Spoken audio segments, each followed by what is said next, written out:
네, 요한계시록 강의 6번째 시간입니다. 우리가 앞 시간에 12절부터 16절의 말씀을 통해서 요한이 환상 중에 본 예수 그리스도, 요한이 예수 그리스도의 모습을 보고 그분에 대해서 묘사하는 그 내용을 우리가 살펴보았습니다. 그러면서 중요한 것은 두 가지였어요. 이 말씀을 통해서 하나님께서 교회의 그 영광을 회복하기를 원하시는 것, 그리고 그리스도의 영광을 바르게 바라보기를 원하시는 것, 이 성경의 마음을 우리가 살펴볼 수 있었습니다. 당시 많은 교회들이 로마 교회 압제로 인해서 교회의 영광을 자꾸 잃어버리고 있었습니다. 배교의 움직임도 일어나고, 야, 이거 이렇게 믿어서 되겠는가? 이거 정말 우리가 믿는 예수님이 오시긴 오시는 건가? 야, 황제 숭배를 꼭 거절해야만 하나? 뭐 이런 움직임들. 그러면서 점차 뭐가 이루어져요? 교회의 영광이 식어져 가고 사라져 가고 있는 겁니다. 사도 요한은 예수 그리스도의 그 온 우주 만물의 권세를 갖고 계신 그 모습을 바라보면서 교회의 영광은 하나님이 세우시는 거구나, 그걸 본 겁니다. 그래서 교회는 그 영광을 회복해야 돼요. 아니, 하나님이 회복시키실 겁니다. 그러면서 그리스도의 영광, 교회를 세우고야 마실, 교회의 영광을 회복시키고야 마실 그리스도의 영광을 보았던 것이지. 그래서 우리는, 교회는 지금도 교회의 영광을 말씀 안에서 바르게 회복시켜 가야 되고, 그리고 모든 성도들은, 교회의 몸된 성도들은 그리스도의 영광을 늘 바라보면서 우리는 살아가야 됩니다. 이 초점을 놓칠 때 교회가, 성도가 변질될 수 있는 것이죠. 오늘 본문은 이제 앞에서는 요한이 본 예수 그리스도를 묘사하여 전했다면, 이제는 예수 그리스도께서 친히 요한에게 예수 그리스도가 어떤 분이신지를 이제 묘사해 주십니다. 여러분, 앞에 우리가 저번 주에 보았을 때 촛대 사이에 같은 인자 같은 이가 이제 발에 끌린 옷을 입고 가슴에 금띠를 띠고, 그의 머리와 털의 희기가 흰 양털 같고 눈 같으며, 그의 눈은 불꽃 같고, 그의 발은 풀무에 단련한 빛난 주석 같고, 그의 음성은 많은 물소리와 같다. 여러분, 좀 상상해 보셨습니까? 예수님이 그러면 어떤 모습일까? 사실요, 제가 이 말씀을 준비하면서 이걸 어떻게 예수님이 어떤 모습이었길래, 요한이 본 예수님이 어떤 모습이었길래 이렇게 묘사를 했을까 좀 상상을 해봤는데, 어떻게 상상이 되냐면, 하도 이제 SF 영화를 많이 보다 보니까 정말 SF 영화에 나오는 그 이상한 그 뭐 외계인이라든가 뭐 이런 거 있죠. 그렇게 묘사가 되는 거예요. 그러니까 그려지는 거예요, 상상이. 그게 아닐 텐데, 그렇죠? 그래서 야, 이게 상상이 되면 안 되는 건데 요즘 하도 영화를 많이 봐서 이상하게 상상이 되는구나, 그런 생각을 좀 해봤습니다. 감히 우리가 상상할 수 없습니다. 그리고 요한처럼 그런 감정, 그런 어떤 느낌을 갖기가 어렵죠. 그런 예수님을 보고 나서 요한은 어떻게 됐냐면 17절 다 같이 읽어보실까요? 시작. 내가 볼 때에 그의 발 앞에 엎드러져 죽은 자같이 되매 그가 오른손을 내게 얹고 이르시되 두려워하지 말라, 나는 처음이요 마지막이니. 자, 요한이 그러한 예수님을 바라보고 나서 즉시로 어떻게 해요? 엎드러졌어요. 하나님 신적인 영광을 갖고 계신 그런 신의 현현을 볼 때 모든 죄인은 이런 반응을 나타낼 수밖에 없는 거예요. 근데 그의 모습이 얼마나 사람이 감당할 수 없는 모습이었는지 엎드러질 수밖에 없는 거죠. 근데 그런 요한이 느꼈던 이 두렵고 떨리고 경외스럽고 이런 감정을 우리가 느낄 수 있을까요? 이 문서만으로 우리가 참 느끼기 어려워요. 그러다 보니까 조지 휘필드라는 유명한 그 설교자가 그 자신의 어떤 그 설교집을 낼 때 뭐라고 이렇게 요청을 했었냐면, 내 설교집 안에 천둥 소리와 번개 소리도 좀 넣어달라. 이렇게 이제 요청을 했던 거예요. 왜냐하면 문서에는 한계가 있기 때문에. 그의 마음을 알겠어요. 이 구절을 보다 보니까, 야, 조지 휘필드가 그렇게 요구했던 이유를 알겠다. 우리는 지금 요한이 느꼈던 그 벅찬 감격을 사실 느낄 수 없습니다. 성령 하나님이 정말 감동을 주실 때만 그나마 조금 요한이 느꼈던 그 감격스러움을 조금 느낄 수 있겠죠. 아마 요한이 느꼈던 이 벅찬 감격은요, 마지막 때 주님이 오시는 각 사람의 눈이 그를 보리라, 이 말씀처럼 우리가 그 영광으로 오시는 예수 그리스도를 보게 될 때만이 아마 그 비슷한 감정 우리도 느낄 수 있을 것 같습니다. 요한이 그래서 엎드러졌어요. 그 영광스러움 앞에서 엎드러질 수밖에 없었습니다. 근데 그렇게 엎드러져 죽은 자처럼 되었는데 예수님께서 어떻게 해요? 그의 오른손을 탁 올려주십니다. 얼마나 따뜻했을까요? 얼마나 그게 포근하고 정말 내 영혼이 소생케 되는 것 같은 그런 느낌이었을까요? 오른손을, 권능의 손을, 영광의 그 손을 탁 얹어주셨습니다. 그리고는 이제 한 6가지 정도를 말씀해 주세요. 첫 번째는 두려워하지 말라. 두 번째, 나는 처음이요 마지막이다. 세 번째, 곧 살아있는 자다. 네 번째, 내가 전에 죽었었지만 볼지어다 내가 세세토록 살아있다. 그리고 다섯 번째, 사망과 음부 열쇠를 내가 가졌다. 그리고 여섯 번째, 내가 본 것과 지금 있는 일과 장차 될 일을 기록하라. 이런 6가지의 말씀을 해주시는데 조금 우리가 좀 살펴볼게요. 먼저, 자, 두려워하지 말라 이렇게 말씀하십니다. 두려워하지 말라라고 하는 것은 지금 엎드러져 죽은 자처럼 되어 있는 사도 요한을 위로하시는 거죠. 그러면서 이제부터 내가 전하는 말을 어떻게 잘 들어라 라고 들을 수 있도록 그에게 마음을 진정시키시고 위로하시면서 이제 내 말을 주목해서 잘 들어라, 이런 하나님의 위로겠지. 근데 두 번째는 이제 이렇게 말해요. 나는 처음이요 마지막이니. 여러분, 나는 처음이요 마지막이라는 말이 요한계시록 1장에서 어디의 말씀과 거의 흡사하죠? 그렇죠. 1장 몇 절에 있는 말씀이에요? 8절에 있는 말씀.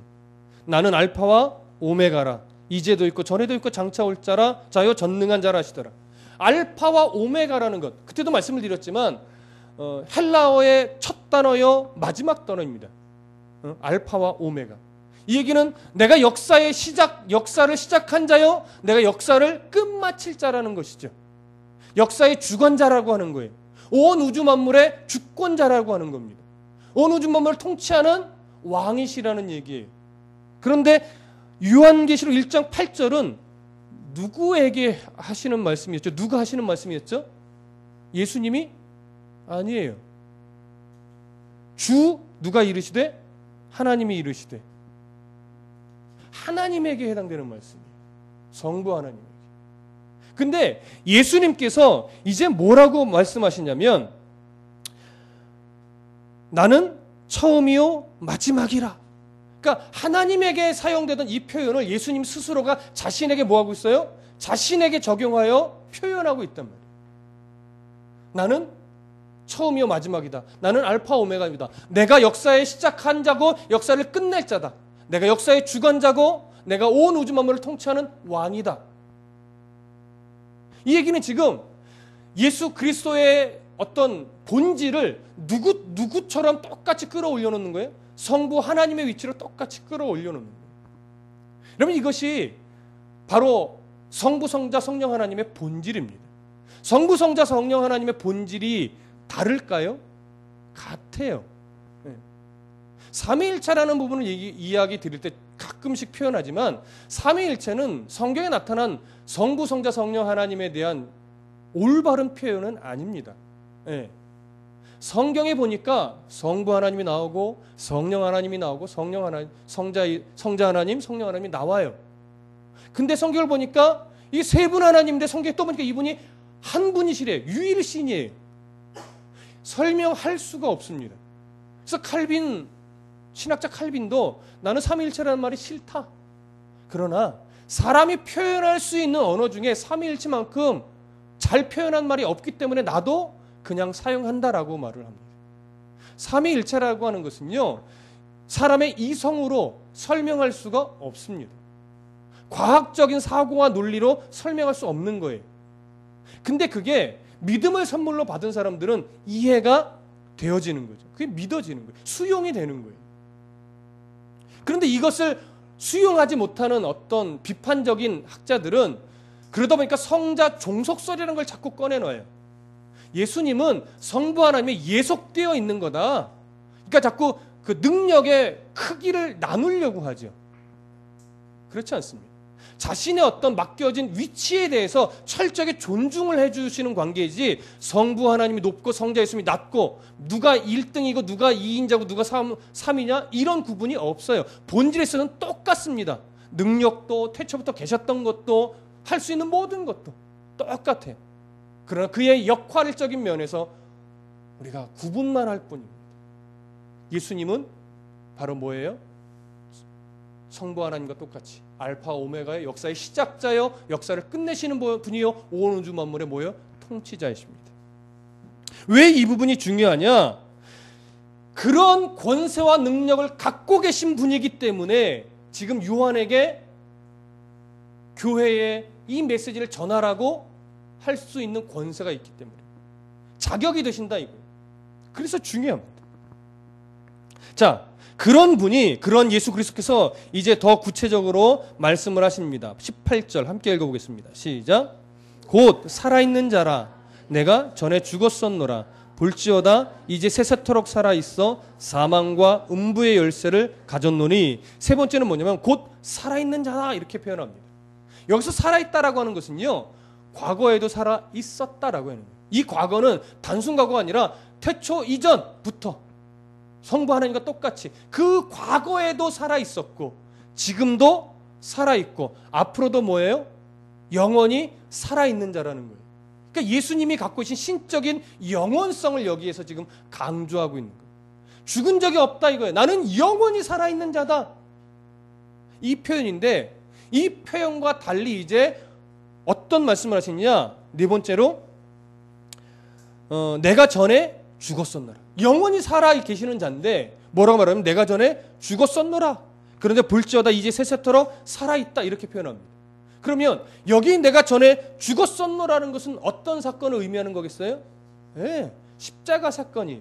그런데 이 십자가 사건이라는 의미는 뭐냐면 예수님께서 스스로 사망과 죽음의 권세 아래로 내려가셨다, 들어가셨다라고 하는 거예요.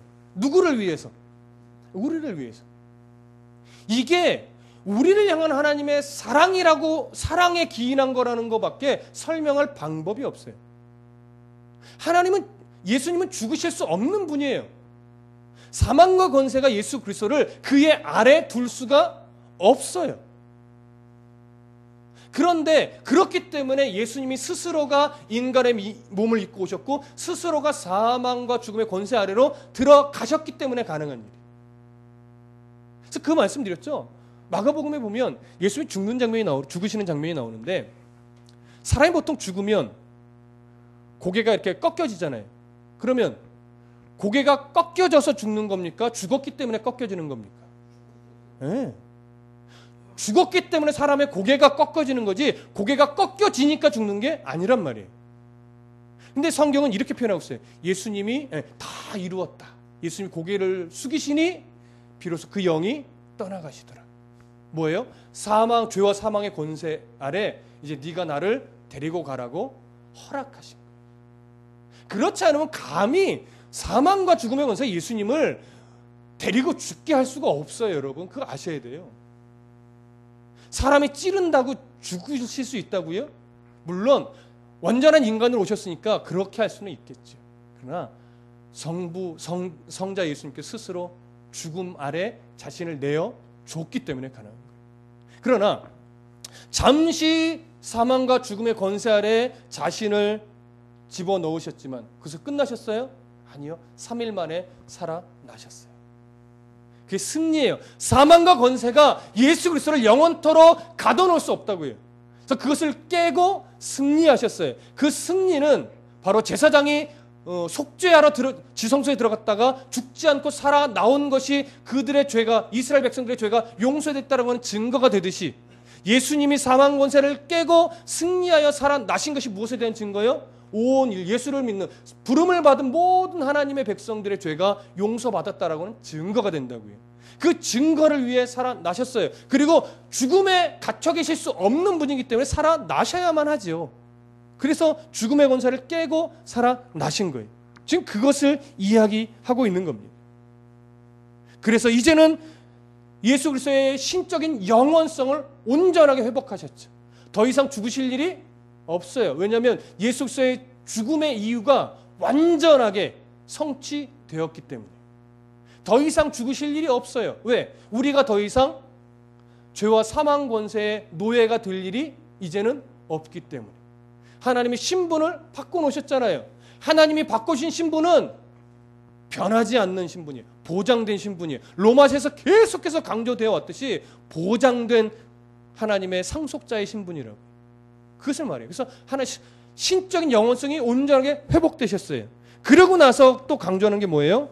사망과 음부의 열쇠를 가지셨다 이렇게 말해요.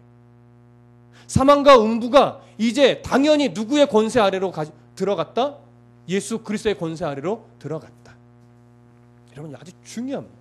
우리가 사도신경을 여러분들에게 이제 신앙 클리닉에서 말씀을 드릴 때 그 얘기를 드렸어요. 한글 사도신경은 원래 원문 사도신경에서 번역하지 않은 한 구절이 있어요. 예수 그리스도께서 음부에 내려가셨다라고 하는 거예요. 그걸 언제부턴가 번역을 안 했어요. 근데 그 이후로 한국의 모든 학자들이 밝혀내질 못했습니다. 슬며시 번역이 안 돼 있고 그냥 그것이 옳은 것이냐 지금까지 내려온 거예요. 근데 보통 학자들이 말하는 견해는 뭐예요? 우리나라 정서상 예수 그리스도께서 지옥에 가셨다, 그러니까 음부에 가셨다라고 하는 것이 우리나라 신학적인 정서상 맞지 않아서 그 번역을 뺐다라고 보통은 봅니다. 그러나 그 구절은 굉장히 중요해요. 예수님이 죽으시고 음부에 내려가신 이유가 뭐겠어요? 거기서 하나님의 통치를 선포하신 거지. 그리고 살아나심으로 말미암아 음부도 누구의 통치 아래? 예수 그리스도의 통치 아래 있음이 거기서 증명되어진 겁니다. 여러분 이 부분은 굉장히 중요합니다. 하나님께서는 예수 그리스도께서는 바로 이렇게 온 우주 만물 음부의 권세까지도 그 열쇠를 쥐고 통치하시는 그런 분이십니다. 자 이제 19절로 넘어가시죠. 19절 함께 읽습니다. 시작. 그러므로 네가 본 것과 지금 있는 일과 장차 될 일을 기록하라. 그러므로에 이러한 권세, 이러한 권세를 가지고 계신 예수 그리스도니까 이제부터 너는 네가 본 것 그리고 지금 있는 일 그리고 장차 될 일을 기록하라. 여기 기록하라는 것은 굉장히 긴급함을 동반하는 그러한 명령이에요. 긴급하게 아주 중요한 메시지다 이거죠. 그러니까 이 기록하라는 말은 결국 사도 요한의 사명입니다. 지금 사도 요한은 빨리 정확하게 바르게 기록해서 일곱 교회에 전해야 될 사명을 받은 자예요. 근데 여기서 우리가 좀 짚고 넘어가야 될 부분이 뭐냐면 네가 본 것 그리고 지금 있는 일, 장차 될 일이 뭐냐? 이게 신학자들이 크게 세 가지 견해로 나누어져요. 굉장히 좀 어렵습니다. 첫 번째 견해는 뭐냐면 과거, 현재, 미래의 일로 이해하는 거예요. 그래서 여기 네가 본 것, 이건 과거의 일인데 과거라는 것은 앞에 있던 인자를 보았던 사건. 요것으로 네가 본 것을 이해하는 것이고 그 다음에 지금 있는 일, 이거는 뭐냐면 2장부터 3장에 있는 7 교회에 처한 사항들 그 내용을 지금 있는 일로 이해를 하는 것이고 장차 될 일은 이제 4장 이후부터 끝까지 있는 앞으로 일어날 일이다라고 하는 거예요. 이렇게 이해하는 것이 첫 번째 견해입니다. 근데 이 견해가 조금 수용하기 어려운 것은 뭐냐면 4장부터 22장은요 미래에 있을 일만 기록되어 있지 않아요. 현재 당하고 있는 일도 기록되어 있어요. 그래서 좀 수용하기 어렵습니다. 그러나 세대주의적인 경향이나 이런 사람들은 이 견해를 주로 취합니다. 그러면서 지금 있는 일, 이 부분 2장부터 3장에 있는 7 교회의 일을 교회 역사에 나타났던 어떤 역사의 분기점으로 이렇게 따로 이해를 합니다. 그러면서 그때마다 하나님의 구원의 방법이 다르다. 이렇게 자꾸 설명을 해요. 그러다 보니까 자꾸 시한부 종말론적인 그 미래에 일어날 엄청난 대재앙 이런 식으로 자꾸 이해하게 되는 거예요. 그렇지 않다라고 하는 것이죠. 그럼 두 번째 견해는 뭐냐? 지금 여기서 말하고 있는 네가 본 것은 요한계시록 전체를 의미하는 것이고 그것에 대한 부연 설명이 뭐냐면 지금 있는 일과 장차 될 일이다. 이렇게 이제 바라보는 견해예요. 나름대로 가능성 있는 설명인 것 같습니다. 그러나 세 번째 견해는 뭐냐면 네가 본 것이나 지금 있는 일과 장차 될 일 이것은요 다 똑같은 거다. 근데 서로 다른 표현으로 삼중적으로 강조하는 것이다 이렇게 보는 겁니다. 근데 저는 또 대부분의 이런 개혁주의적 학자들이나 또 그렇고 저는 이 세 번째 견해가 옳은 것으로 보입니다. 왜냐하면 네가 본 것 이것이요 꼭 과거에만 국한된 일로 볼 수 있는 근거가 없어요. 그리고 여기 지금 있는 일이라는 표현도 꼭 이게 현재에만 국한된 일이라고 보기가 어려워. 우리가 한글 성경으로 이렇게 번역해니까 그런 것 같다. 이게 과거, 현재, 미래 딱 들어맞네. 이렇게 자꾸 이해하려고 하는 습성, 경향 때문에 이게 그렇게 되는 것이지. 단어나 구절로 따지고 들어가 보면 이게 꼭 과거로 그리고 이걸 현재로 이렇게 이해할 수 있는 근거가 없는 거예요. 근데 특히나 장차 될 일이라고 이 부분은요. 어디서 쓰여진 단어와 똑같은 단어를 쓰고 있냐면 1절에 반드시 속히 일어날 일들 이거와 같은 단어를 쓰고 있어요. 그러니까 똑같은 뉘앙스의 이야기예요. 근데 여러분 기억해 보십시오. 반드시 속히 일어날 일들이라고 하는 1장 1절을 강의할 때 여기 속히라고 하는 단어 엔타케이라고 하는 헬란 말인데 이것 단어 안에는 인간이 생각하는 시간적인 개념이 있다 없다? 없다고 말씀을 드렸어요. 이 속히라고 하는 것은 진짜 빠른 시간에 우리가 생각하듯이 당시 이스라엘 백성들이 자기들이 죽기 전에 예수님이 올 것처럼 여겨졌던 그런 것처럼 사람의 개념에 시간적인 개념이 들어있지 않아요. 여기서 말하는 속히는 뭐냐면 하나님이 개입하여 성취하신다라고 하는 의미예요. 그러니까 하나님이 개입하여 갑작스럽게 이루실 일들은 예수 그리스도를 통한 일이에요. 예수 그리스도를 통한 일은 이미 과거에 성취됐어요. 그리고 지금도 성취되고 있어요. 그리고 반드시 성취되어질 거예요. 그런 개념의 이해예요. 그렇기 때문에 여기서 반드시 속히 일어날 일들이라고 하는 것은 어떤 개념이냐면 하나님이 개입하셔서 과거에 이루셨고 지금도 이루어가고 계시고 앞으로도 분명히 이루실 그 일을 말해요. 그러니까 여기 다시 오늘 본문으로 돌아와서 장차 될 일에는 미래적인 개념만 있지 않다라고 하는 것이죠. 과거적인 개념, 현재의 개념, 미래적인 개념까지 다 포함하고 있어요. 그렇기 때문에 여기 내가 본 것, 지금 있는 일, 장차 될 일은 아무래도 이 묵시문학적인 삼중적인 표현, 강조하는 표현으로 보는 것이 옳다라고 저는 여겨집니다. 그리고 많은 개신교 학자들도 그렇게 인정을 하고 있습니다. 자, 우리가 그렇게 이제 이해를 하는 것이 중요하고요. 그러면 왜 예수님이 이렇게 삼중적인 표현 방식으로 강조한 것일까? 그 이유는 이제 요한계시록의 전체 메시지가 당시 교회뿐만이 아니라 오고 오는 모든 세대에게 너무 중요한 메시지이기 때문에 이렇게 삼중적으로 강조하고 있는 것으로 우리가 여겨집니다. 그러면 이제 그런 예수님의 강조된 마음을 가지고 마지막 20절을 함께 보겠습니다. 20절 함께 있습니다. 시작. 네가 본 것은 내 오른손에 7별의 비밀과 또 7 금촛대라. 7별은 7 교회의 사자요 7 촛대는 7 교회니라. 제가 이 구절을 분석을 하면서 조금 제가 잘 안 풀렸던 게 뭐냐면 네 오른손에 7별의 비밀이라는 표현이었어요. 근데 7별의 비밀이 뭐예요? 7 교회의 사자예요. 왜 7별의 비밀이 7 교회의 사자일까? 이게 굉장히 잘 안 풀렸어요. 그런데 20절을 번역을 해보니까 이게 이 번역이 아니에요. 이렇게 번역이 되면 의미가 조금 달라져요. 내가 본 것은 이라는 말이 19절에 내가 본 것 이것과 똑같은 뉘앙스로 여겨지는 거예요. 그러나 20절을요 헬라어로 다시 번역을 해보면 이렇게 번역을 할 수 있습니다. 네가 오른손에서 본, 그러니까 예수 그리스도의 오른손에서 본 7별과 7 금촛대의 비밀은 이러하니라 이렇게 되는 거예요. 그러니까 지금 7별에만 국한된 것이 아니라 예수님께서 오른손에 들고 계신 7별과 그 다음에 옆에 있는 7 금촛대 그 비밀이 이러하다. 근데 그 비밀이 뭐예요? 7별은 7 교회의 사자이고 7 금촛대는 7 교회라고 하는 거예요. 그러면 보십시오. 7 교회의 사자라는 것은 그때 설명을 드렸어요. 7 교회의 목회자로 많이들 보고 있으나 7 교회에 하나님이 세우신 천사로 보는 견해도 거의 팽팽해요. 팽팽해요. 예전에는 저도 이것을 그냥 7 교회 목회자로 그냥 이해를 한 적이 있었어요. 그렇게 봐도 요한계시록을 해석해냄에 있어서는 큰 무리가 없습니다. 예. 그러나 이것을 7 교회에 세우신 하나님의 천사로 보는 것이 저는 더 옳은 것 같습니다. 그래서 저번에 그렇게 해석을 해드렸어요. 왜냐하면 7 교회의 천사라고 이 앙겔로스라고 하는 단어는요 주로 기본적인 의미도 천사이고 성경에 기록할 때 주로 천사에 해당이 많이 됩니다. 그리고 결국 7교회 천사들은요, 7교회 목회자를 도와요. 그리고 7교회 성도들을 도웁니다. 그리고 이 요한계시록에서요, 7교회의 천사들은요, 또 결국은 어떤 의미로 거의 동일하게 쓰여지냐면 7교회로 거의 문맥을 같이 흘러가요. 그래서 어떨 땐 막 섞여 있는 것 같은 그런 느낌을 받을 때도 있어요. 그래서 천사들이 교회를 돕습니다. 교회는 누가 세워가요?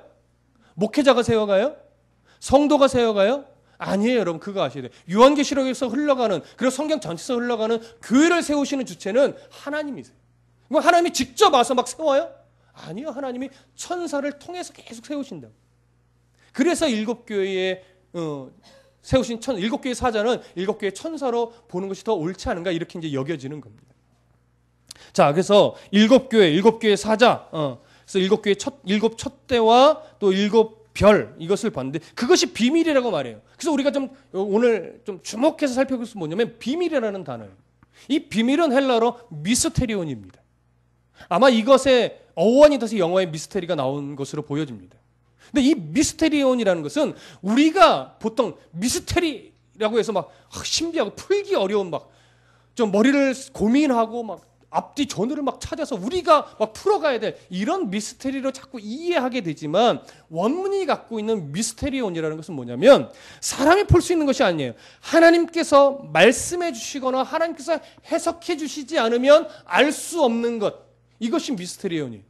그러니까 사람이 어떤 노력으로 풀 수 있다? 없다. 하나님이 직접 개입하셔서 하나님이 풀어주시고 보여주실 때만이 알 수 있고 깨달아질 수 있고 풀려질 수 있는 것, 이것이 미스테리온이에요. 그럼 보십시오. 그 비밀이 7교회요, 7교회의 사자예요. 그러면 하나님께서 결국 뭘 드러내시고 뭘 세우신다는 얘기일까요? 교회를 세우시고 세상 가운데 교회를 드러내신다라고 하는 거예요. 그러니까 하나님이 이것을 비밀이라고 한 표현은 뭐냐면요, 세상은 교회를 인정해요? 안 해요. 오히려 당시에도 그렇고 세상은 교회를 대적해요. 세상은 늘 교회를 도마에 올려놓고 이리 잘라내고 저리 잘라내고 지적하고 뭐가 문제다. 세상은 그렇게 합니다. 그리고 세상을 바라보면 교회는 서 갈 것 같지가 않아요. 교회는 언젠가 문 닫을 것 같아요. 당시에도 그랬어요. 야, 이래서 하나님의 교회가 세워지겠는가? 근데 보십시오. 하박국 선지자가 그런 고백을 했습니다. 오직 의인은 뭘로 살아요? 믿음으로 살아요. 거기서 말하는 본 뜻이 뭐였어요? 여러분, 하박국 강의할 때 들으신 분들은 기억하실 거예요.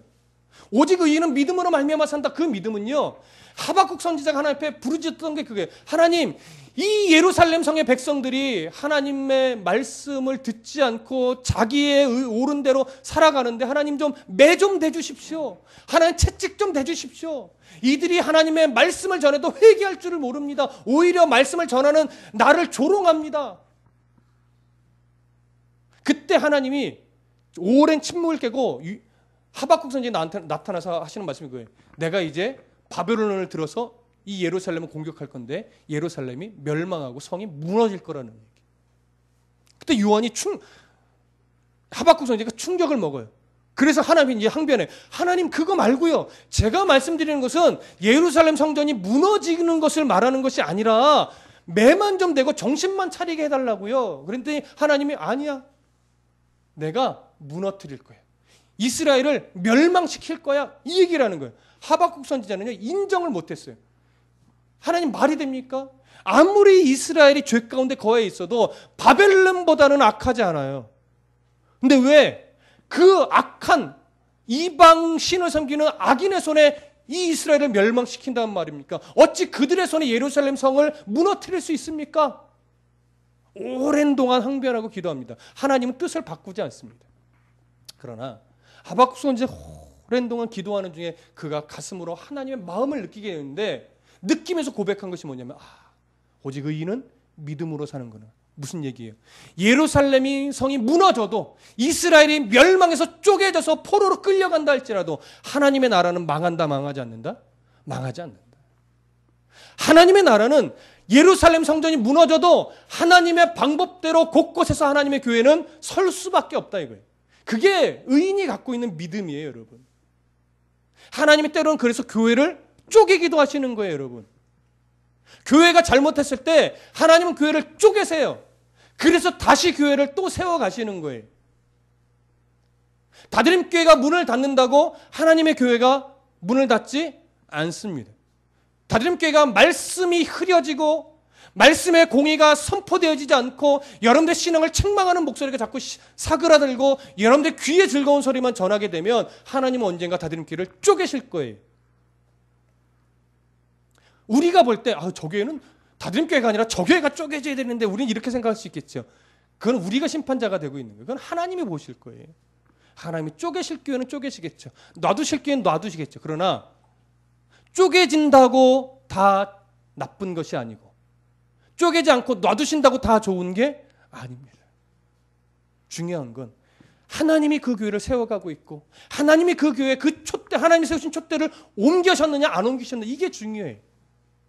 말씀이 살아있는 교회는 하나님 촛대를 옮기시지 않는 거죠.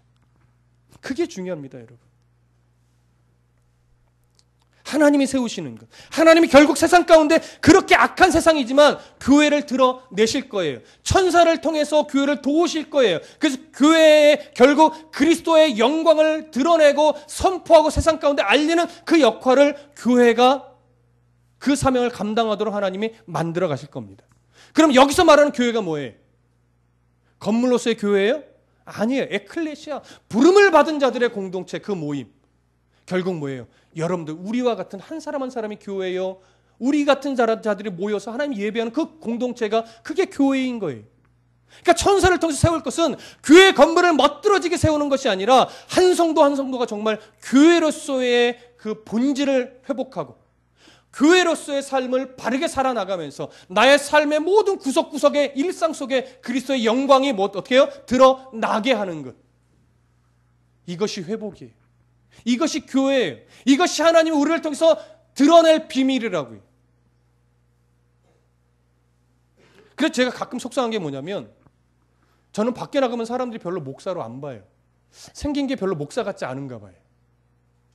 딱 나가면 목사님이세요? 이럴 정도로 이렇게 쫙 풍겨놔야 되는데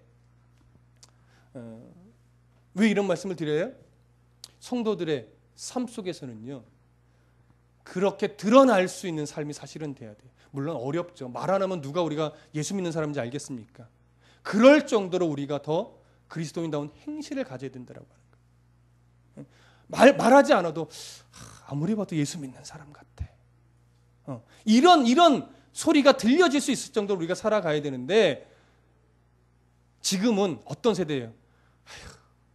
욕이나 먹이지 않았으면 밖에 나가서 교회 다닌다고 저 정도는 차라리 교회 다닌다고 말이나 안 했으면 좋겠다. 이럴 일이 더 많잖아요. 아니요. 교회로서의 우리 표정부터 우리의 말투, 행실 하나하나에서부터 내가 교회다. 그리스도의 영광을 회복하고 그리스도의 영광을 드러내야 되는 교회가 바로 나다. 여러분 이거 잊지 않으셔야 됩니다. 하나님이 그것을 회복하실 거예요. 그것이 비밀이에요.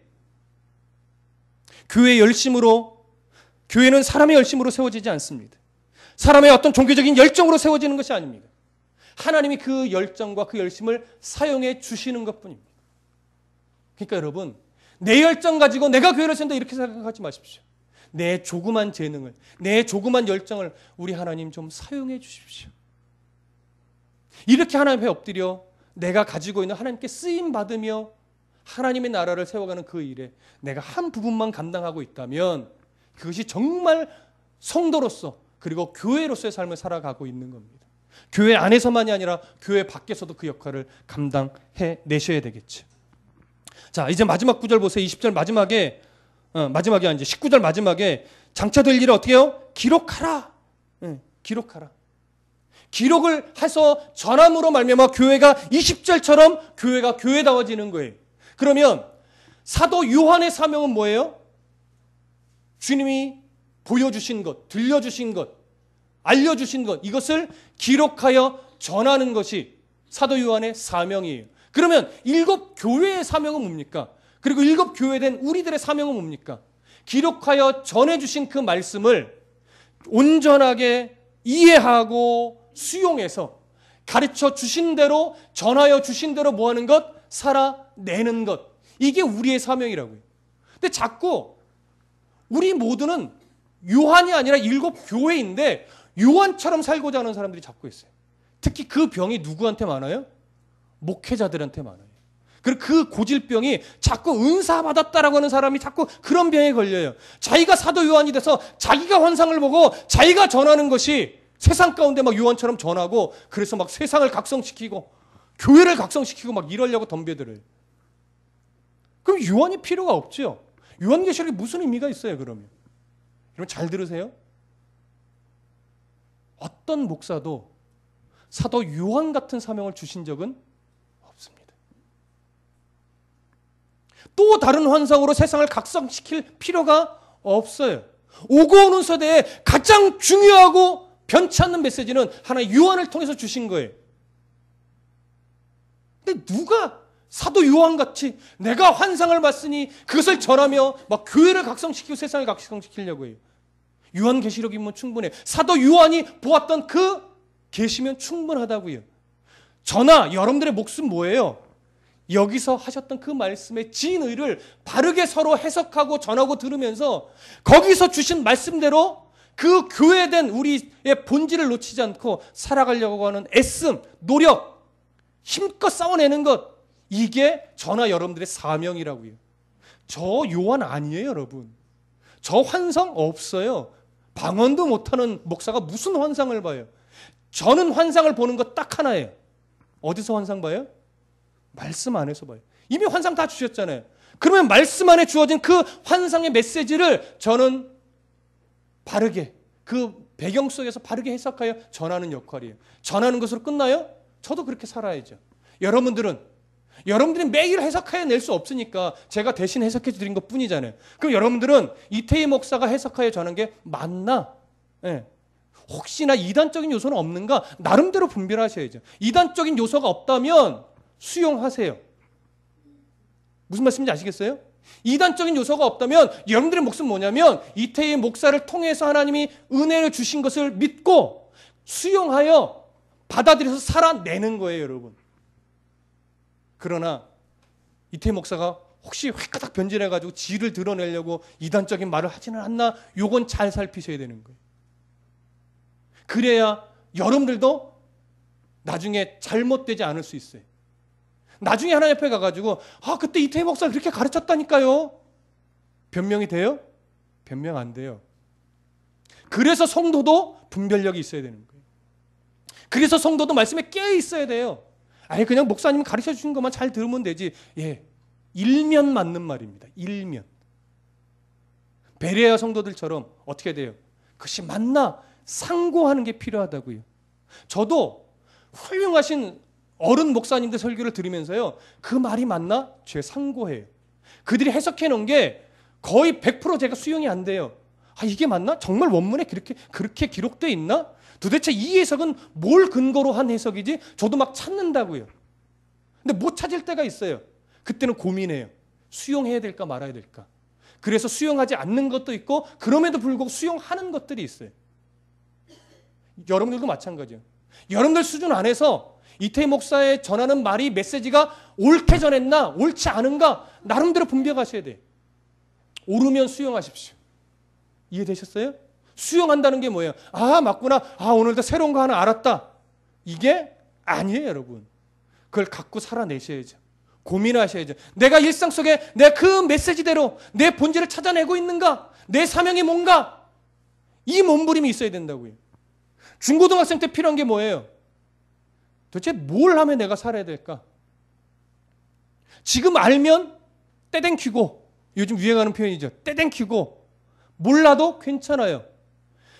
중학생 때, 고등학생 때, 청년의 때 하나님이 원하시는 삶이 내게 원하시는 삶이 뭡니까? 내가 요걸 좀 잘하기는 하는데 정말 요게 맞는 겁니까? 고민하셔야죠. 학생들 수없이 고민해야 돼요. 고민 안 하는 게 지금 이상한 거예요. 고민하고 찾아내려는 싸움을 하시고 그 다음에 주여 모르겠습니다 하고 선택하면 거기에 뭐가 있냐면 그래 내가 네 선택 귀히 여긴다. 내가 존중해 줄게. 그대로 살아봐. 이렇게 가는 것이지 고민 안 하고 그냥 막 가는 거 하나님 원하시는 거 아니에요. 고민 안 하면 하나님의 뜻과 상관없이 뭐냐면 내게 좋은 것만 찾게 되는 거예요. 그리고 그게 습관이 돼서 나중에 커서 어른이 돼서도 하나님의 뜻이 뭘까를 찾는 것이 아니라 내게 유익한 게 뭘까.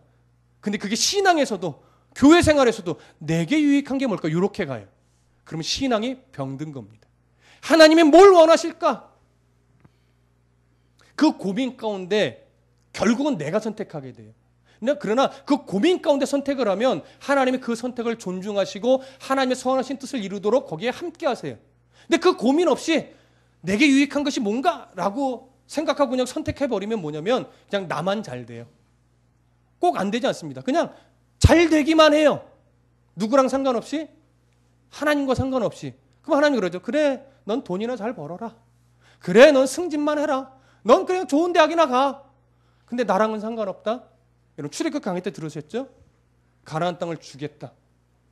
그런데 너와는 함께 안 올라갈 거예요. 무슨 의미예요? 약속한 건 줄게.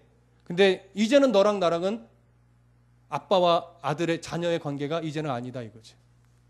여러분 그런 삶이 될 수 있어요. 하나님 우리를 포기하거나 놓치시는 일은 없지만 그런 삶을 살아가면 인생이 어떻게 되는 거예요? 허비 되는 거예요, 여러분.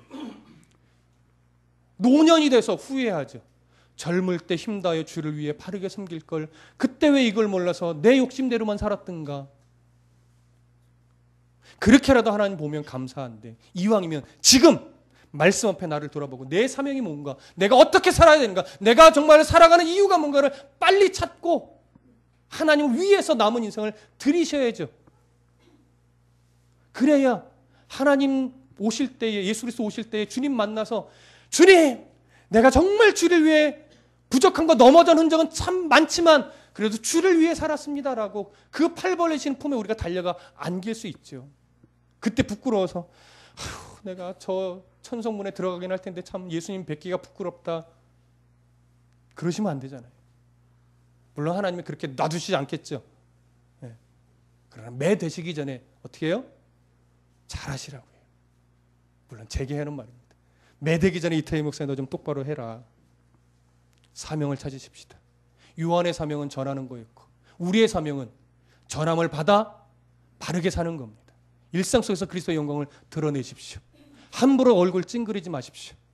함부로 욕하지 마시고 함부로 씩씩대지 마시고 함부로 섭섭해하지 마시고 함부로 억울하다 말하지 마시고 나만큼 복된 존재가 없다라는 사실을 알고 나만큼 하나님의 자녀로 영광스러운 자가 없다라는 이 사실을 기억하시고 정말로 복된 자로 당당하게 살아가십시오. 이게 우리의 몫입니다. 기도하겠습니다.